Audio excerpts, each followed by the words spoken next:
Hello and thanks for joining me. This is Brandon at Artismia, and in this video I'm going to take you behind the scenes on how I created my principal Dort animation using Clip Studio Paint and Moho animation. The process started with a reference image from the Netflix series Wednesday.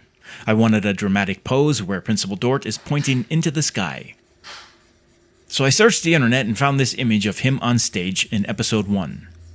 From there I opened Clip Studio Paint and began with a loose caricature sketch using a pencil brush. Once I had the proportions and gestures worked out, I switched to an ink brush for clean line work.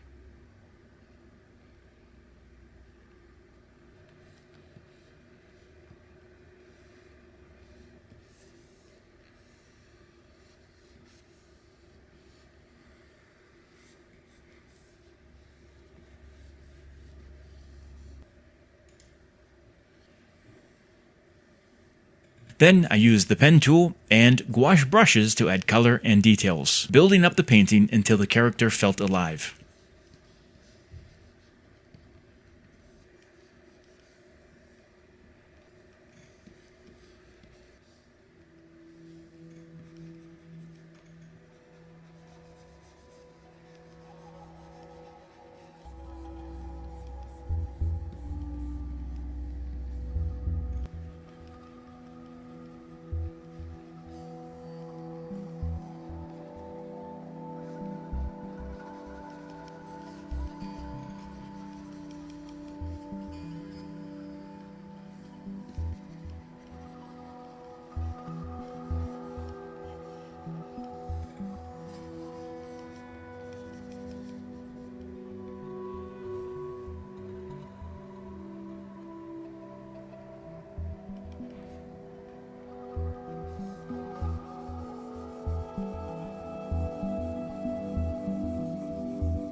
When I was finished and felt satisfied with the artwork, I separated it into individual layers, creating a head layer, a body layer, arms, hands, microphone, and background elements.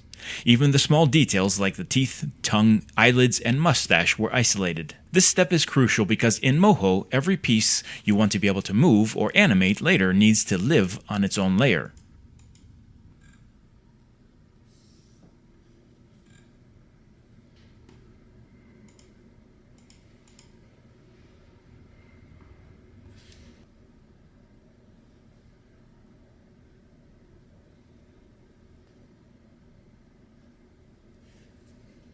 Using a lasso tool, I simply select the elements that I want to have move and copy and paste them onto their own layer.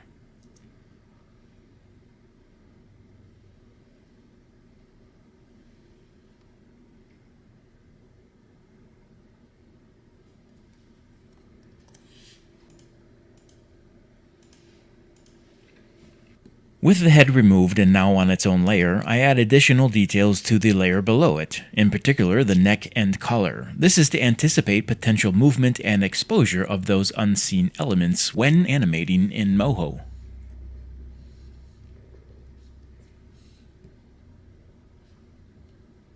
Once imported into Moho, I built the rig, I created bones for the body parts, switch layers for things like the eyes and lips, and used mesh layers to give flexibility to areas like the face and hands.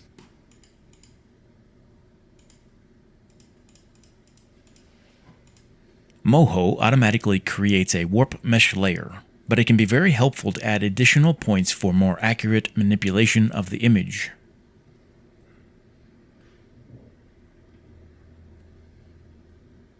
The more points you add, the more control you will have. However, overdoing it can potentially cause problems.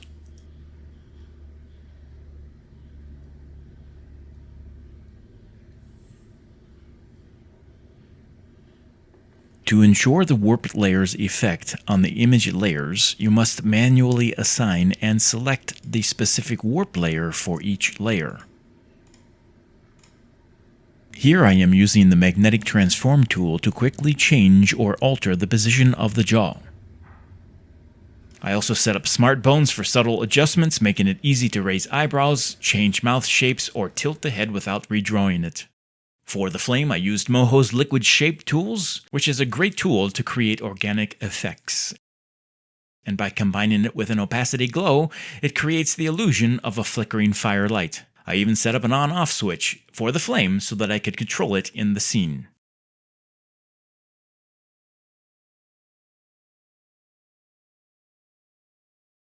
Using smart bones and multiple mesh layers for the upper lip, the lower lip, the teeth, and tongue, I created switches that can be used to simulate lip syncing. Then using audio software, I recorded the line I wanted to use from the episode and then used 11 Labs to isolate the voice and remove noise and unwanted audio. The audio and additional sound effects were then directly imported into Moho Animation to complete the lip syncing process.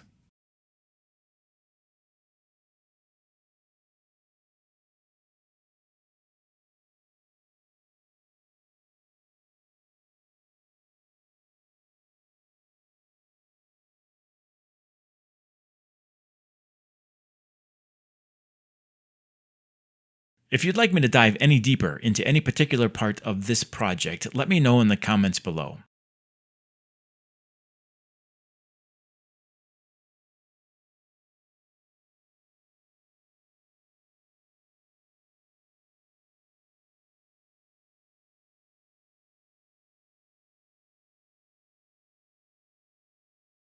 That's pretty much the basic workflow in a nutshell: a reference, a sketch, clean lines, color, layer separation, rigging in Moho, and then animation with smart bones and effects. Thanks for watching. This is Brandon at Artismia, and I'll catch you next time.